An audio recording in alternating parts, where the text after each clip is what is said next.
Hello, everyone, and welcome to the Hospitality Edge podcast. This podcast is meant to bring together what we think are two sides of the same coin, real estate and hospitality.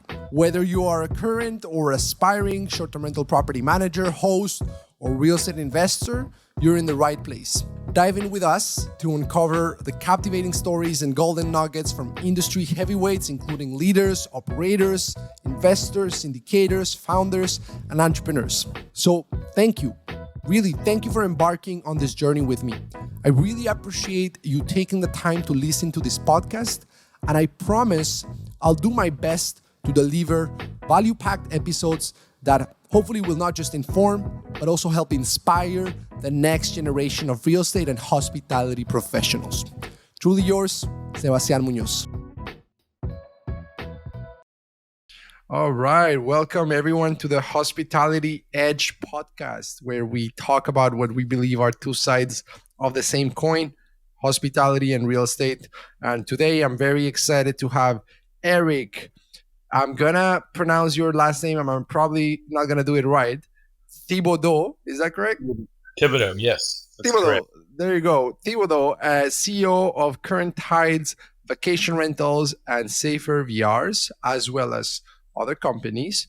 So very excited to have Eric. He is, he has a very, very specific and unique skill set around safety, risk management, with an extensive background in oil and gas, real estate, private equity. You were even a tax specialist focused on real estate specifically, property manager yourself, consultant around everything that has to do with risk.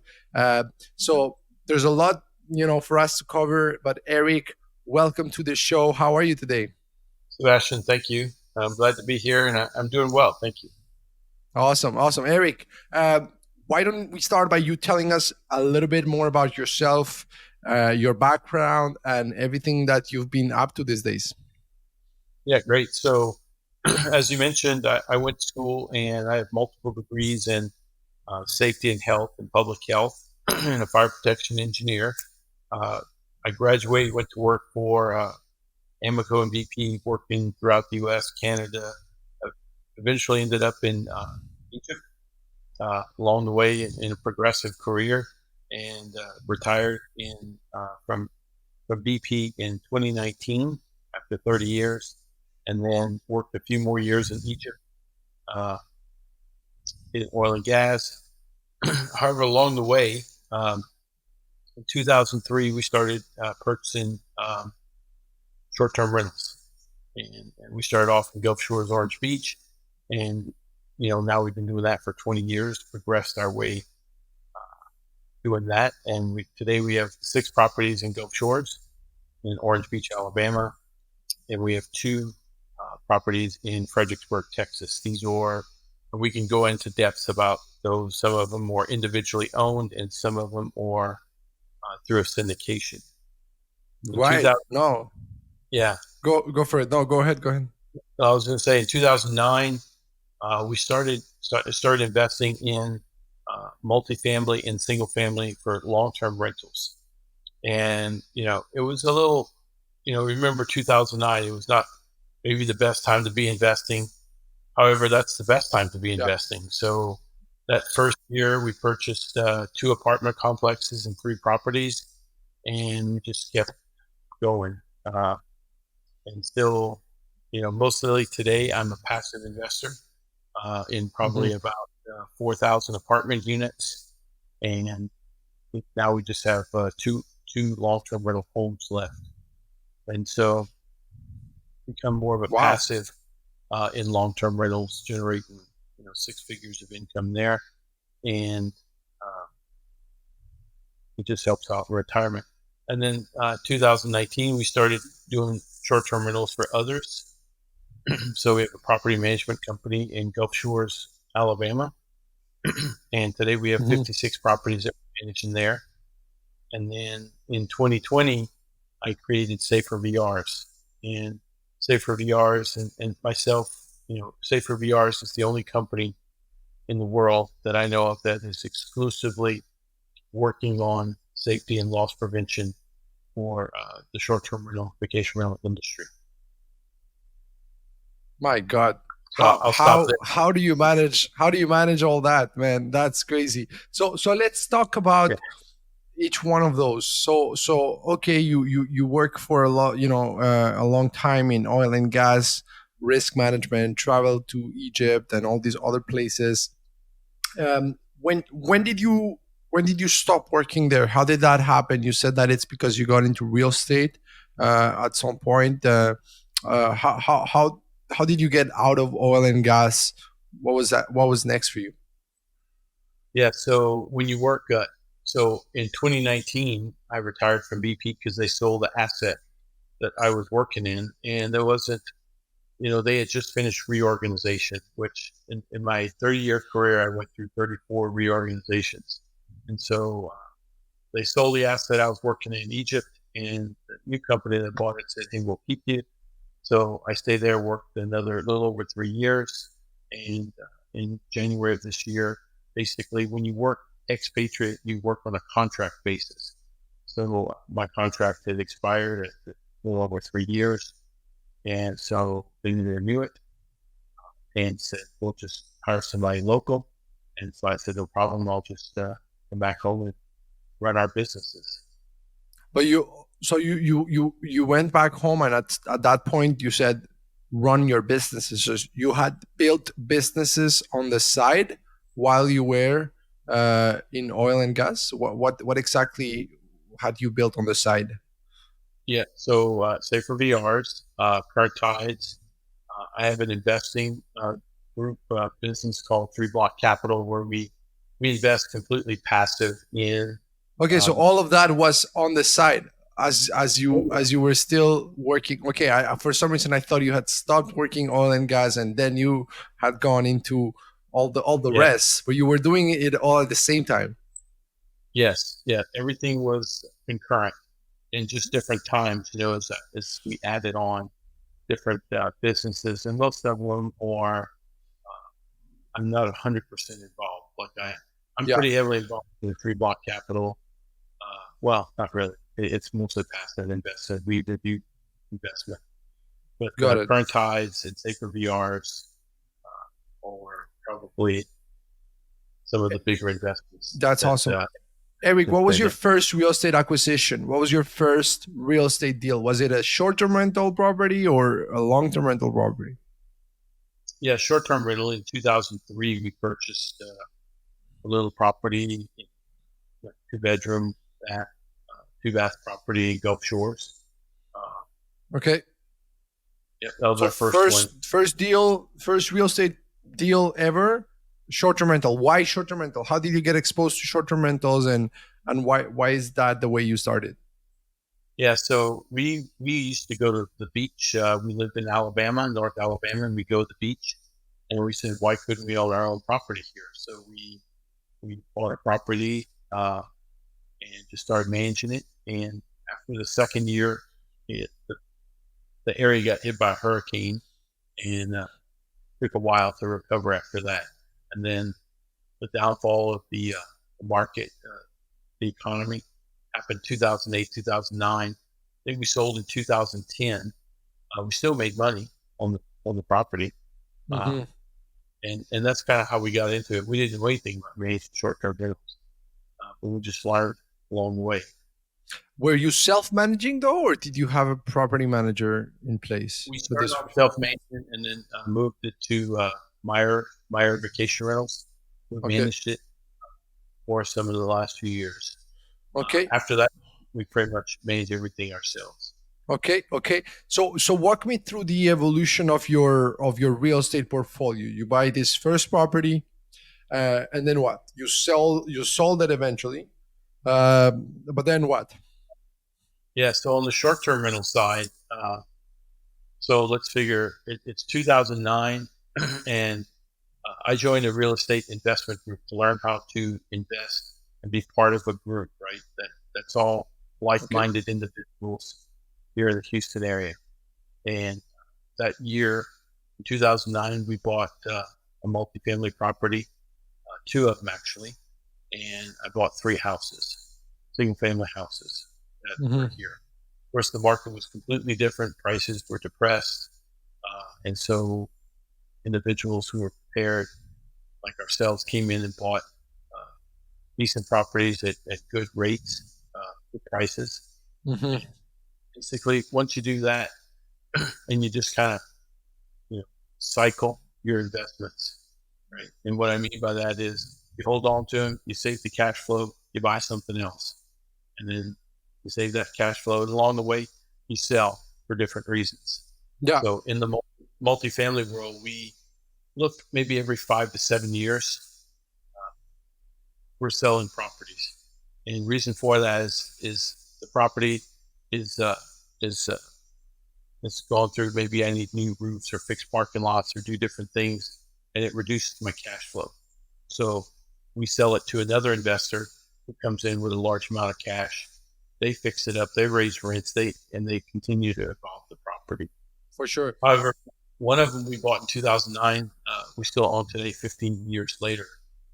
We've refinanced it twice. And I don't even know what kind of return we're going to get. It'll be probably at 400 or 500% return. Why did you decide to not sell just that one property? Like why have other properties ended up, getting sold, but not this one property?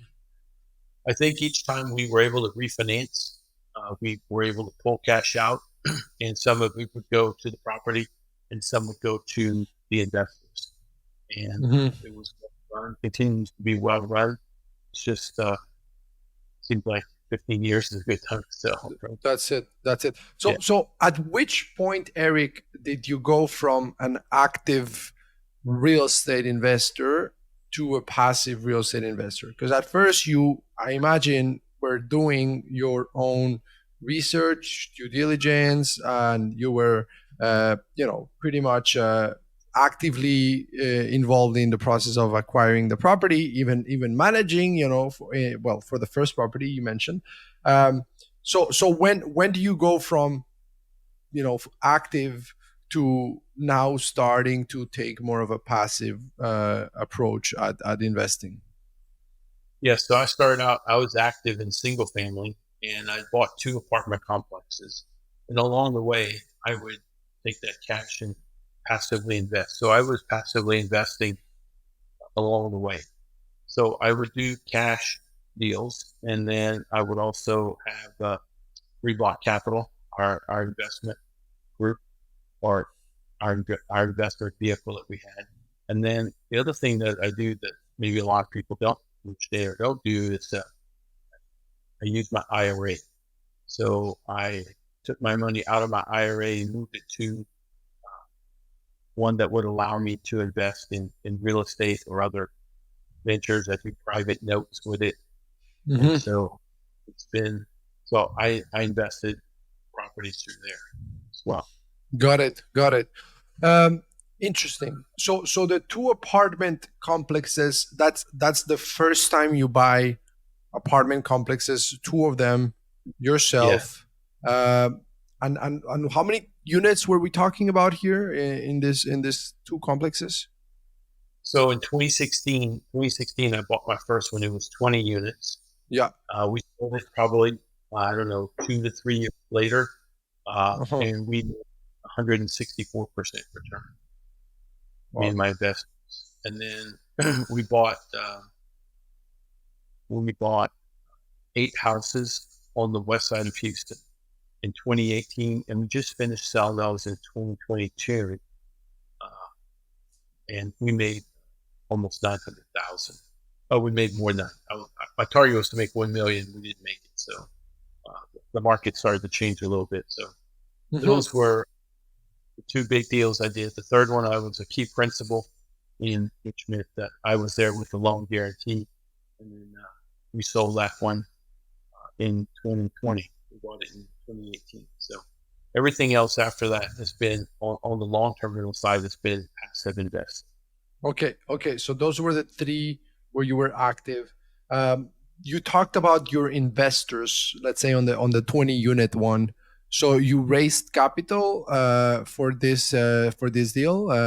Is that how you Yeah, approached it? And if so, uh, tell me about that process of raising capital. I don't know. Was this the first time for you raising capital?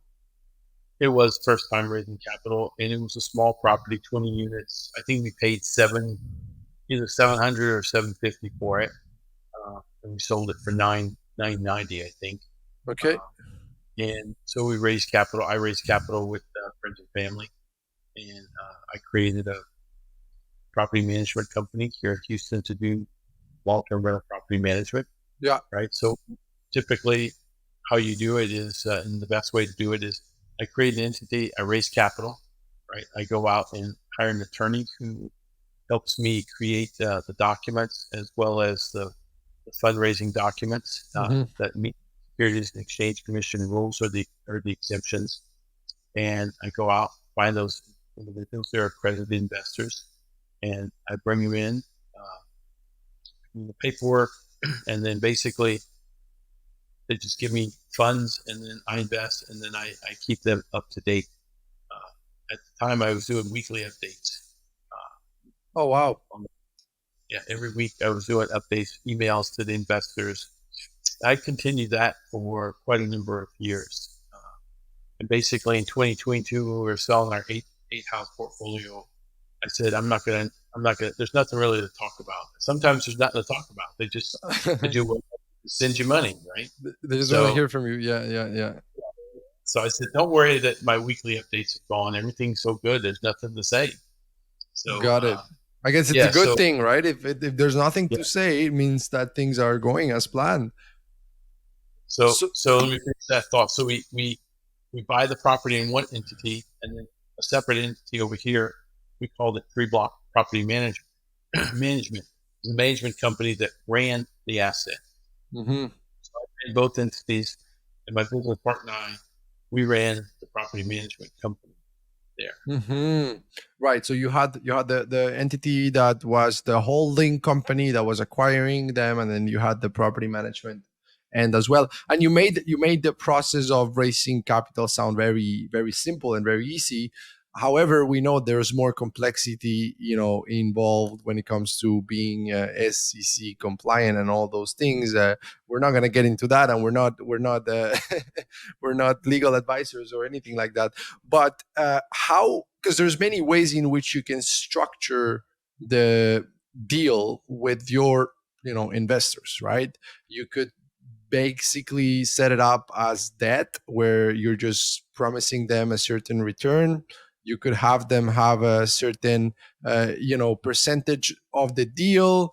It can be whatever. I'm gonna buy you out 1 year after I stabilize the project and after my refinance. So there's so many ways that you can structure a partnership.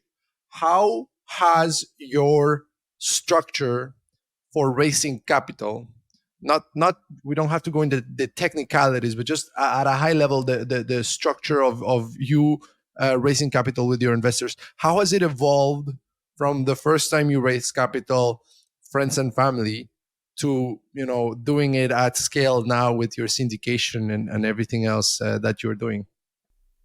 Yeah, so the first one was fairly easy. I mean, we raised money fairly quickly.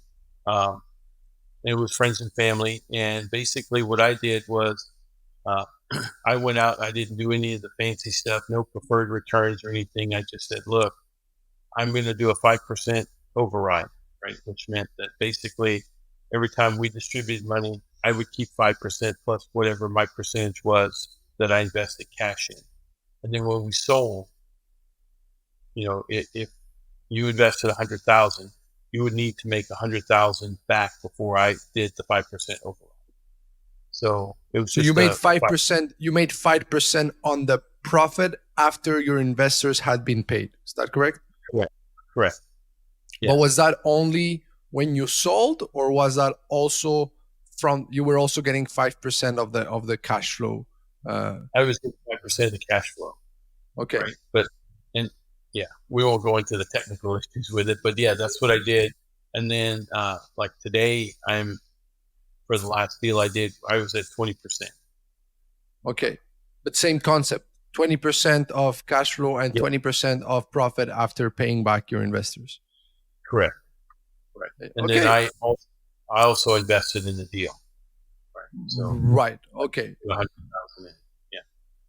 okay. But 20% is just for putting together everything and finding the deal, and that's your reward or your incentive for putting it all together, right? Okay, that makes sense. So I guess you've kept it fairly simple as far as the structure goes.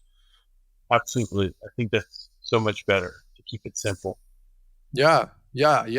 So it's interesting that it hasn't evolved other than the percentage. I mean, the percentage has increased with the Right. experience that you have gotten. Right. So that makes a lot of sense. Okay, so but this is all long term, right? So Right. so now when do you start looking at short term rentals as something you are going to now want to start doing at a larger scale, um, on a more professional basis? Right. Yeah. So we started, my wife and I own multiple properties, and basically we would just buy, hold for a few years, and trade up and get a better property, do 1031 exchanges. Mm-hmm. And then, in 2019, we started to do syndications for short term rentals. I think at that time I was doing 10% override, uh, and we called it lead compensation. And so How we do you still call own it? that. Sorry, how do you call it? It's like a lead compensation, Lead managing partner. compensation. Okay. Yeah. So 10% there, and the property we still own it. It's a fantastic property. We were lucky enough to get a 30-year loan on it, and it generates. Last year it did 110. This year we'll probably do somewhere between 90 and 100,000 in rental revenue. Uh, and so we have low debt, 30-year amortization, uh, and then we bought. That was the first property. The second property kind of gets a little more interesting. So we bought. We bought. There was a debt. There was a property we wanted to buy. It was in distress with the owner. So Mm-hmm. we went and I went to get a loan for it, and the bank said we won't give you a loan because we can't be first lien. So I picked the phone, called 6 people. I said, let's buy this property. We need cash. So within 2 days, we had cash. We bought the property. It was under construction. They finished constructing it, and then we own a property management company in Gulf Shores, and they would not allow us to self-manage our own property and use our property management company. So we Who 1031 it. who would not allow you, because you Uh, had raised the capital from private lenders? So who was not allowing right. you? The HOA covenants would not allow the builder who put Oh, together. Yeah. okay. So they weren't disclosed to us, and then rather than just getting in a lawsuit, I mean, we made $250,000 in a year. So I'm not going to argue about that and hold up my deal. Mm-hmm. We we sold it 1031 and bought an even better property, 3 bedroom condo on the beach, no debt, cash flows like crazy. Mm-hmm. Uh, so that's how we did that. And then if you back up even further, I should have brought this in. So we purchased a condo building in pre-construction. Me and my partners, we invested 150,000. So I invested 50. Each of us invested 50. We bought the property. It was constructed. We got a full loan for it. And then after, I don't know, 18 months or 2 years or something, we decided to sell it. We didn't sell it. We did a cash out refinance because it had appreciated like $300,000 during the construction period. So we refinanced, took money from that, and basically bought that. I invested in that property that we eventually 1031 into the one at the beach. So like Interesting. $50,000 bought me like $1.5 million of real estate. That's crazy. That's insane. That's awesome. But tell me Yeah. something, you because you mentioned somewhere in there that you bought a property with no debt, so that it was Right. cash flowing like Right. crazy. Um, what are your thoughts, right, like today, with what you know today, the resources you have today? What are your thoughts on buying without debt? I mean, of course, currently, interest rates are high, so that might play into it, but um, because there's always two arguments. That there's the argument where you want to be, with the risk management, or the risk mitigation argument of, just don't have that, and it's in the long run it's going to be safer, because at the end of the day you might be over leveraging yourself and whatnot. But then on the other side, it's like, no, you want to use that leverage. Even if you have a lot of money, you want to use just a chunk of that money to get something larger.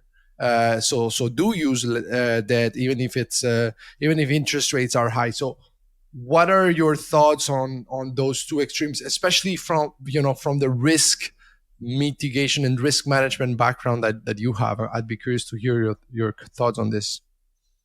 Yeah, it worked out that way. I always prefer to have debt, just because it provides more leverage.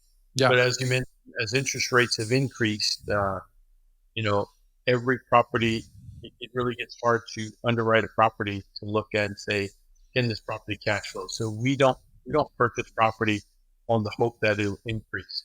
We buy property that cash flows today, and we work to improve that cash flow and produce, try to work at it to bring it to improve the, I was going to say the NOI, but most short-term rentals don't operate on an operating income basis.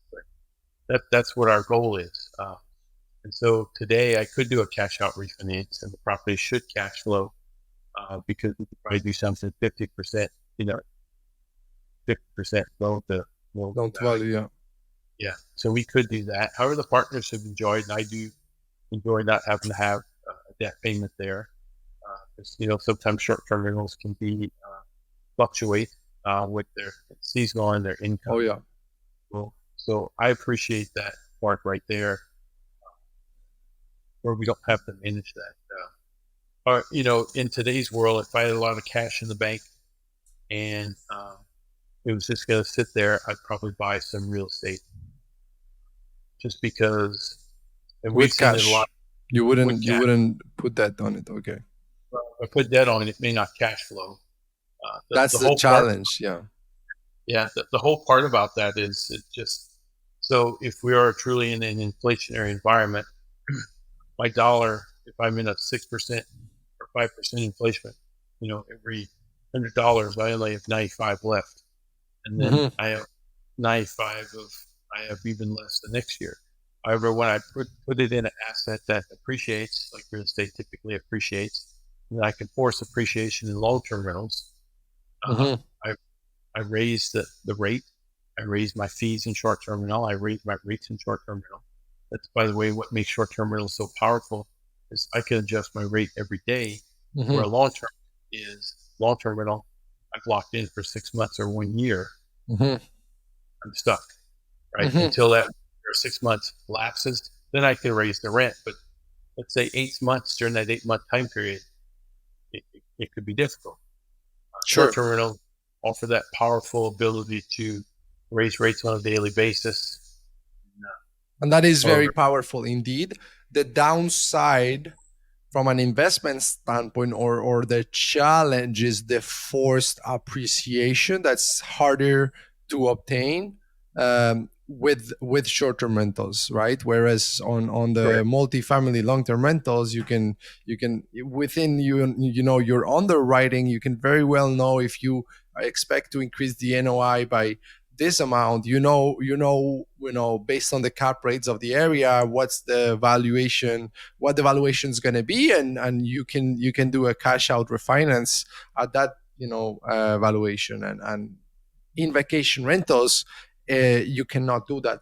So at the same time, there's a lot of players that are coming in, and they're aggregating more and more properties, for an eventual exit based on cap rates, even though it's vacation rentals. What are your thoughts on that? Have you ever being able to do any kind of cash out refinances where your revenues as short-term rentals are taken into consideration, maybe as a commercial loan, maybe as a business? What's your approach to being able to leverage the increased liquidity and cash flow that you get from short-term rentals?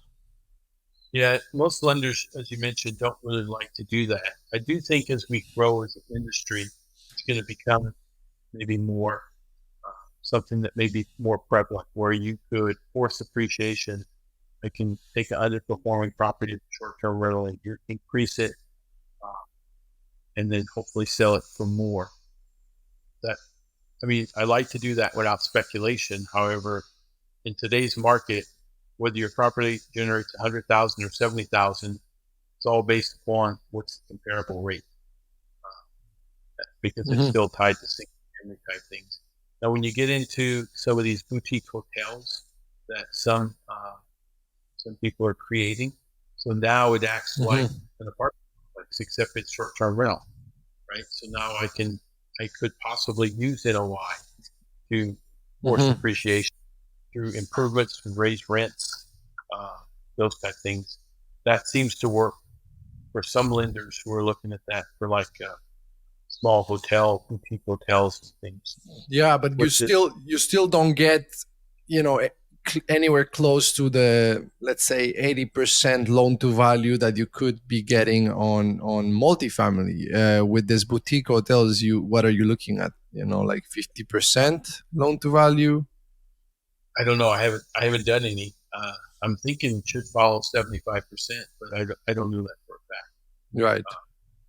And most people are being a lot more conservative today. They're going 75, 65% loan to value on their purchases, which means everything works against them. Higher prices, higher down payments, so that you have more security. Higher interest rates tend to mean, and in today's world, flat to lower prices in short-term rental. Rental revenue just means, it's not going to cash flow like it used to. Yeah. No, it's definitely a challenging environment. So tell me about Current Tide's vacation rentals, because you guys have what, 65 properties under management there? 56, 56, 56. 56. Yeah, we just decided a new one this past week. Looking for some more, so we're in order acquisition and retention mode right now. So in 19, my wife and I decided to do open a property management business. So we contacted the gentleman who was our broker, and he agreed to. He was a real estate agent, took a broker test, and we opened 20 in February of 2019. So we had two properties, the two that we owned, and we didn't have an office. We just got started with no properties other than our own two, and we started picking up properties. I think we had 10 by the end of the year, and we've grown organically. We purchased a competitor in the market in 2021. Yeah, 2021. Okay.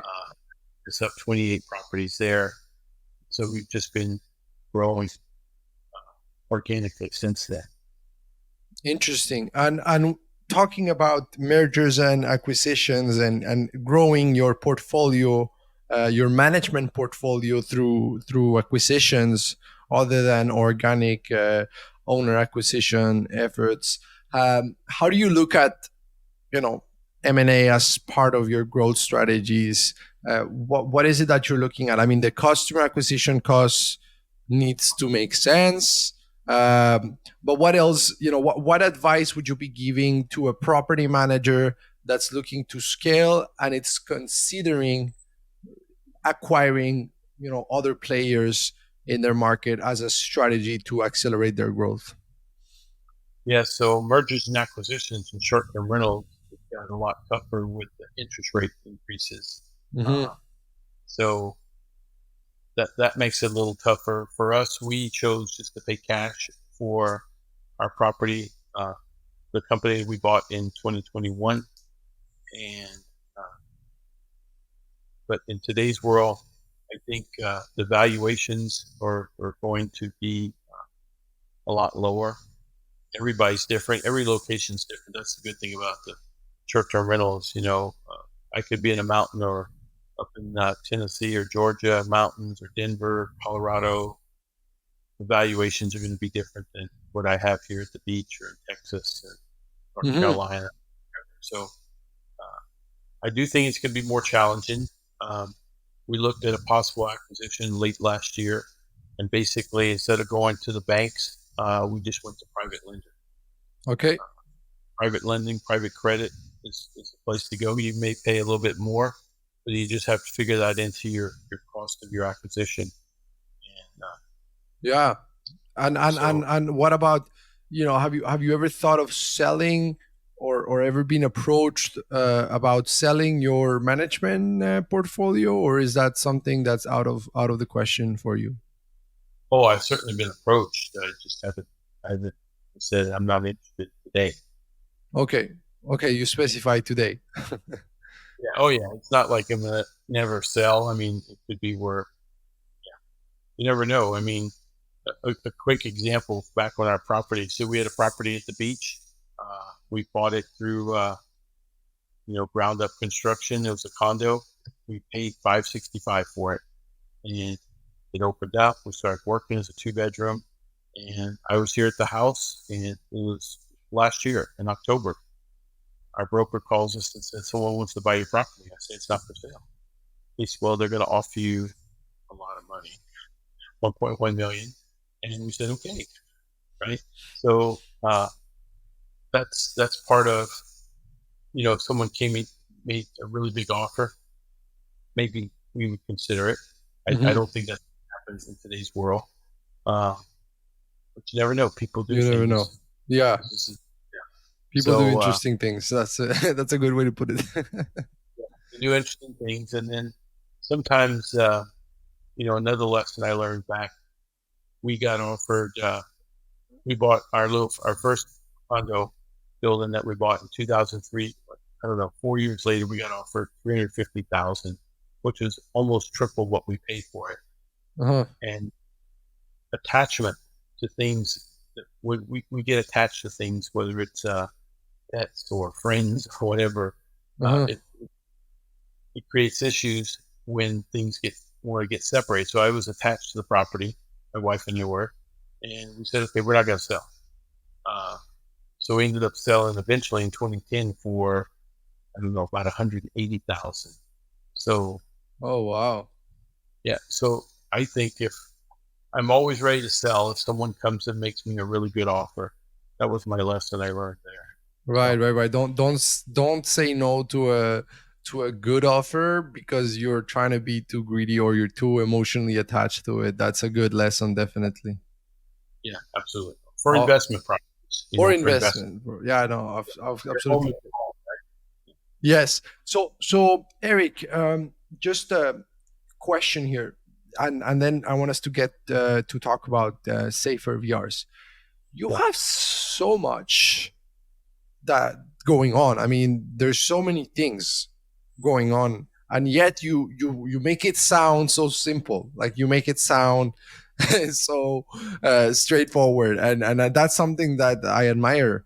But how do you actually manage it all? Like, is it just you have very good people, that you really delegate most of the work towards, and you're basically just, I don't know, like reviewing management reports here and there and touching base with them here and there.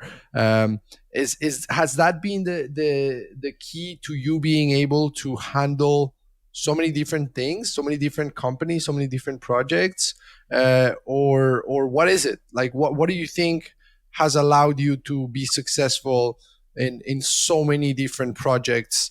Uh, in some cases at the same time, because you were saying how back when you were in oil and gas, you were building the real estate in parallel. So what do you think has helped you juggle with what most people would consider to be an overwhelming amount of projects? Yeah. So I think it's just one is to be committed, right, to what you want to achieve, and commitment is I'm going to do this no matter what.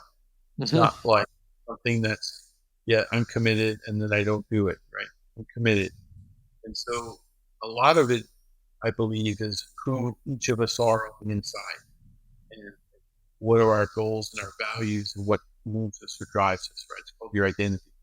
And so there that I have some great values that move me to do these activities, uh, drive and energy.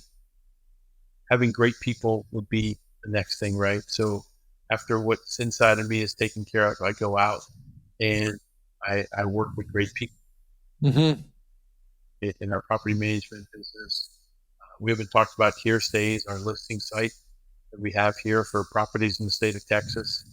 Uh, it's always working with great people, and through the years working, I was able to earn a lot of cash, and that's been helpful as well to be able to do that. I have a VA that works for me in the Philippines. He does a great job helping me manage my safer VR's business.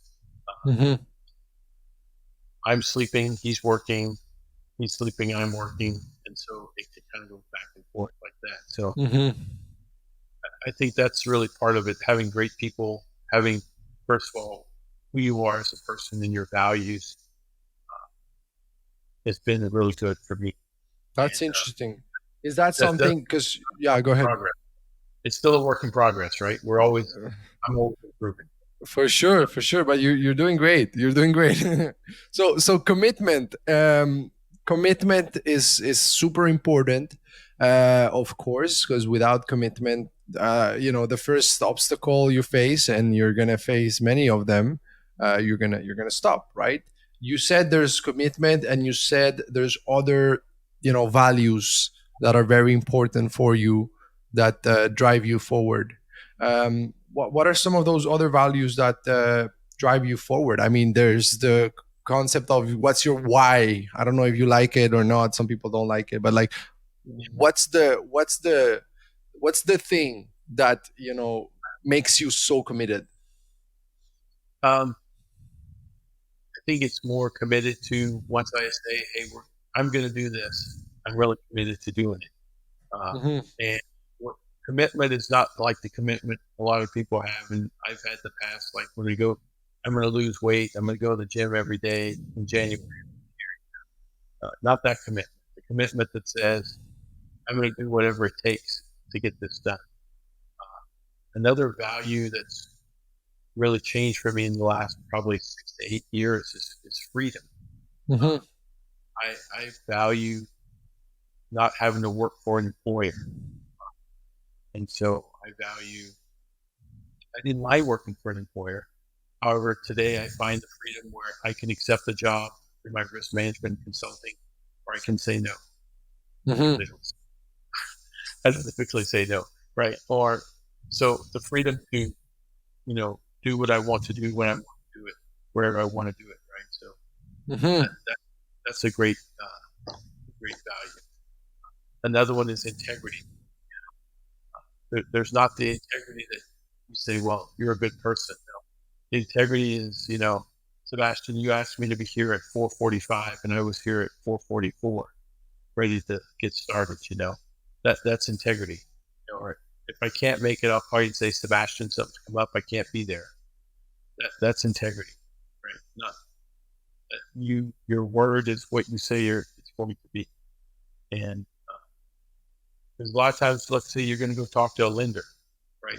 The lender may know that you have, or probably will learn soon that you may have the cash or money or net worth to do the job. But who you are as a person, you're going to find out. And a lot of Yeah. times, they're going to lean to that more than they're going to lean to someone, the ultra wealthy. Certainly, they don't have any problems there. They'll negotiate, but That's very good. No, that's very good and very important, and it starts with who you are inside. I totally agree with you on that. Now I want to touch on something because you said you said it's not like the commitment you make on New Year's resolutions that, hey, I want to, run a marathon or lose weight or eat more healthy. It's not like that. It's real commitment. So what do you think differentiates the commitment that you don't end up going through with and the commitment that you do end up going through it? Do you think that in one case you're saying it but you're not believing it yourself, so you lost the battle before the battle has even begun? Or what do you think, makes the difference between the commitments in your life that you've made but you have not followed through with, and the commitments in your life you've made that you have actually pushed through and accomplished? Yeah, the commitments that push through or doesn't mean we don't fail, right? So failure happens, mistakes matter, they happen all the time. And so how we as humans process those tend to drive us to a place where, okay, I want to do this, but I can't get up and do exercise at 5 o'clock, or my car's broke. So we allow circumstances in our life or in our mind to block us from achieving the commitments that we said we want to do. So when you're committed, if you can't get to the gym at 5 o'clock, then you get there when you can, or you change your time. Uh, it's also about integrity, right?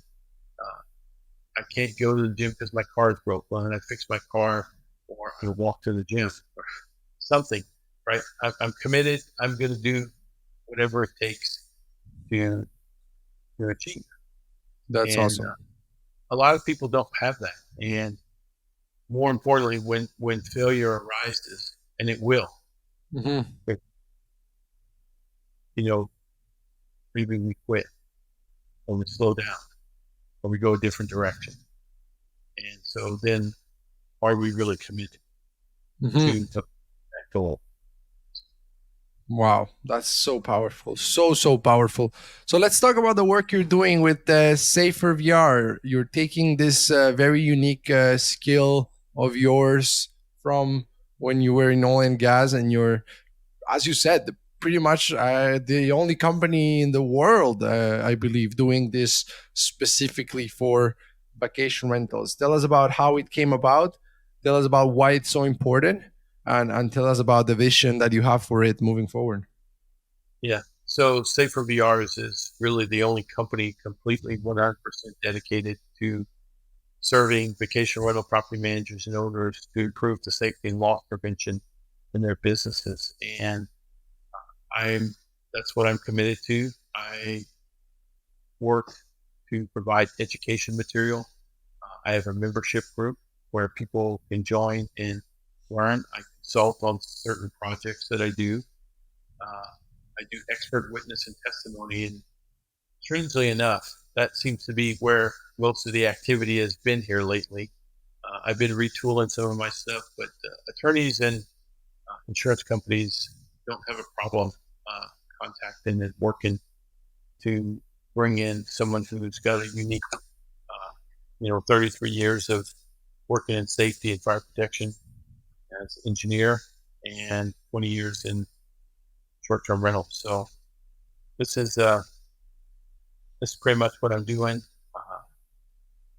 right And it's now very for. important, very very important. However, i would I would guess that people don't think it is as important as it actually is until something bad happens, and then they realize, oh wow, I should have tried to prevent this. Why is that? Why do we have to wait for something terrible to happen before we give any kind of importance to risk management and those kind of things? Yeah, so it's a really good question because this is part of what I do. So I went and spent 3 years working to become a coach that looks at how our subconscious mind works and how we generate limiting beliefs. And how does it happen is because, for example, Sebastian, you learned when you approach a stop sign, When you're driving a car, what do? You stop. How do you know to stop? I- Because you learned a long time ago. It's part of driving, right? Matter of fact, you and I could be talking and you'll press the brakes at a red light or a stop sign because inside of you, long time ago, your brain said, "Hey, this is really important." Sebastian says, "I need to stop every time I see that little red octagon that says stop." Mhm. Okay. So over time, it says, "I'm going to train Sebastian to do that, even though he's not thinking about it." It's Mhm. called your subconscious mind and your subconscious patterns, right? Mhm. So until you experience something, right? For let's say you never saw a wasp before, and you didn't know that a wasp stings, right? Mhm. Till it stings you, right?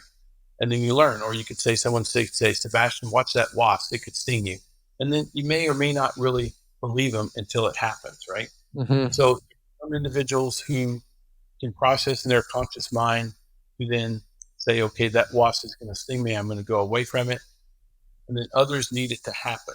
But once it happens, I'm programmed now. Every time I see a wasp, I'm moving away from it, particularly if I'm allergic to it. So this is how your subconscious learns, right?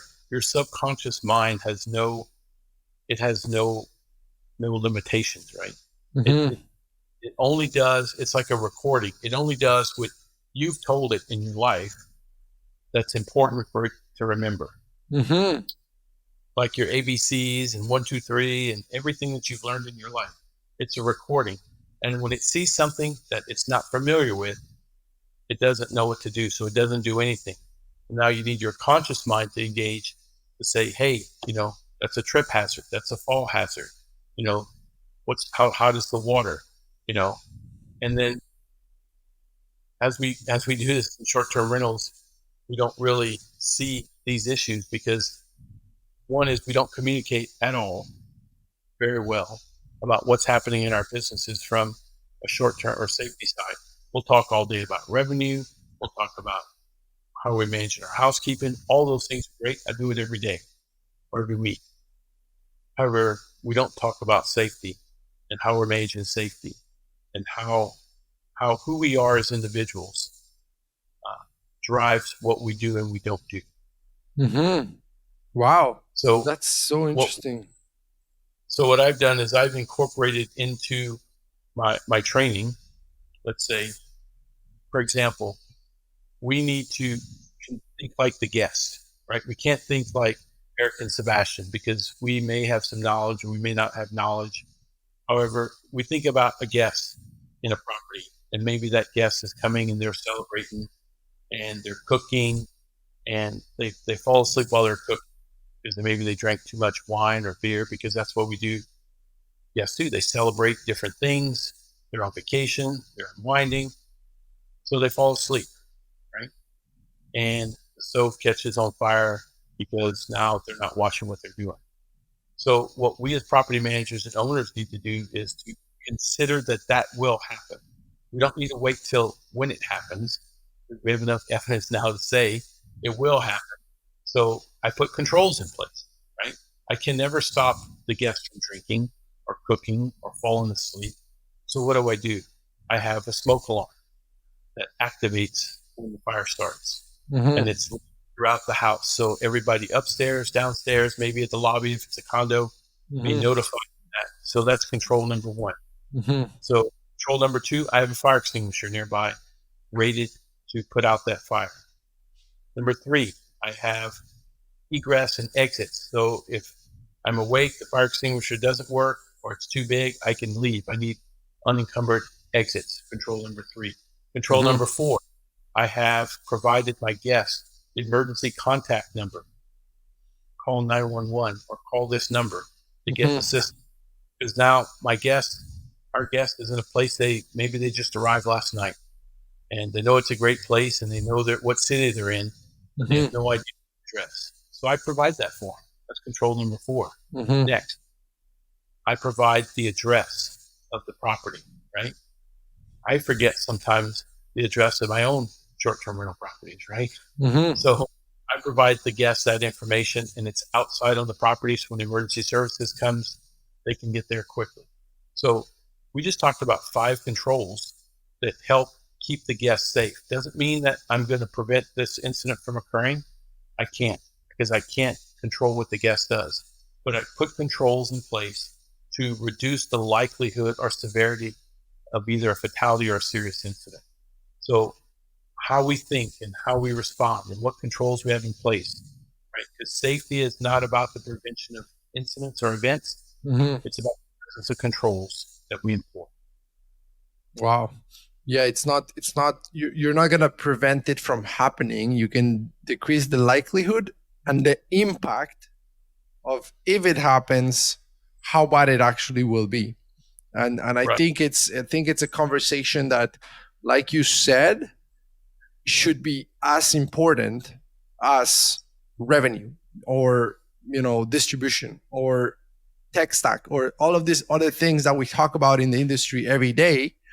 Yet, unfortunately, until something bad has happened, we don't think about preventing those issues from arriving, or putting those controls in place, like you were saying. So I definitely think that what you're doing is work that's very important. And if people want um, help with this, Eric, how can they get in touch with you? What's the best way to approach you about this, and how can people reach out? Yeah, sure. So you can go to my website, safervrs.com. It's just safe and then vrs.com. And my email is eric@safervrs.com, safervrs.com. So love So to you're talk to you. taking consultations. You're taking pretty much. Are you working with more property management companies, owners, a little bit of everything you were saying, or Yeah, what's your focus? mostly property management companies, no individual owners right now. Uh, and I'm working to break through this barrier that you and I just chatted about, because really safety is more than just I'm going to check something in a property, right? It's once again, it gets back to who and what your identity is, and then what processes and things that drive you forward, and then how does your behavior, uh, so to speak, your behavior as in how you're performing, right? How does Right, that drive you, right? And right, so right, right. this all leading. Some of this is really just emerging stuff here in the last 3 to 4 years. And I've been fortunate where you're looking at safety, you're looking at subconscious and limiting beliefs there with it. It's relatively new in the safety field. So, Eric, just before we wrap this up, I'm just curious, because you talked about this 3-year coaching program where you learn about all these limiting beliefs. Um, was that something you did because of your safety profession, or was that just out of personal curiosity? And what other nuggets, other than what you have just shared, could you share to us about that coaching uh, mindset, or psychology, however you want to call it, program that Sure. you did? Yeah, it's actually a series of programs that I've taken. However, when I signed up for it, I was looking for a way or an edge to improve what I was doing. So in traditional safety, we'll call it, right? There is this aspect that's called the psychology of safety that's used, and it doesn't address limiting or subconscious beliefs, but it looks at saying if we here's what they discovered, So they trained individuals to go and observe people work, and when they identified that they had a particular issue or gap, they would talk to them about what that gap was, and then hoping that the reinforcement would then correct that, right? Mm-hmm. And what they found was that the reinforcement didn't correct it. However, the person who was doing the observing and saying, Sebastian, you need to look at this, and Joe, you need to look at this, and Joe, you need to look at this. That person actually was less likely to be injured, because they were doing they were basically self-teaching themselves what they needed to do and not do, as opposed to just talking to this person one time. Mm. So looking at that, that's where I found out. And basically I said, there's got to be a better way than just what we're doing here. So I wanted to understand how subconscious limiting beliefs work. And so I took that class. It was about a year and a half. And then I went out and did some practices with it. It's fantastic. I offer it in my program. It's called Transformational Thinking. Uh, it's small group settings. And it's really, I think people are afraid, right, of what they will find out and discover. However, it's really important for us to understand what serves us and what doesn't serve us from a subconscious standpoint, right? And how can, because we can certainly reprogram that through neuroplasticity in our mind. There's a process of doing that. So I learned that along with, I took a series of courses of someone who works on transformation and uses a lot of ancient wisdom in their training and their courses. And so I did that and still attend some of those today. It's really good. We're going to have to do another podcast, Eric, to talk just about that. Oh, I mean, everything else we've talked about, from everything we talk about really is like, it's this outside level piece, right? Who we are as individuals and what serves us and doesn't serve us. That's really what makes the difference of how successful will I be at revenue management? How successful will I be at sales? How successful will I be at my relationships with my spouse or my children or my friends or whatever? It all starts in who you are at the daily level. So what is one advice, strategy, trick, routine that people can apply today in order to overcome some of those limiting beliefs in whatever area of their lives that they're trying to get better at? Sure. So the first thing, everything starts with awareness. So if you are not aware that, let's say, back to the wasp, if you don't know a wasp can hurt or sting you, then how can you decide to take any action? So if you take that and look at who you are as a person, and am I aware that I'm easily frustrated when I'm sitting in traffic? And I'm now aware that, when I don't get my way, I get upset, whatever it is. Or it could be, those are the things that are not serving us. What about the things that are serving us? Is that, hey, I seem to be able to get up early and knock a lot of work out in the morning. I'm really good. I get to the gym. Hey, I'm really good at, taking care of my spouse and my children. Those things, those types of service. So everything starts with awareness. Once you're aware that you have something that serves you or doesn't serve you, now you go to understanding what's causing that activity and that event. And then dig down and look at removing that or reprogramming yourself. You're not going to remove anything. Wow. Yeah, we'll definitely need to have another podcast and just dive deeper into this. No, this is super interesting. Well, listen, Eric, the hour mark just passed, and this has been more than interesting, more than insightful. There's a lot of nuggets and wisdom and just inspiration in general. Super excited to see you and continue following you in this journey of making safety an important conversation, as it should be. And yeah, just looking forward to maybe having you again in the show a couple of months from now. And thank you so much for having taken the time to be here. Really appreciate it. Thank you, Sebastian. I appreciate it and appreciate the offer to come on. I really enjoyed it. I appreciate your time. Likewise. All right. Thanks so much, Eric.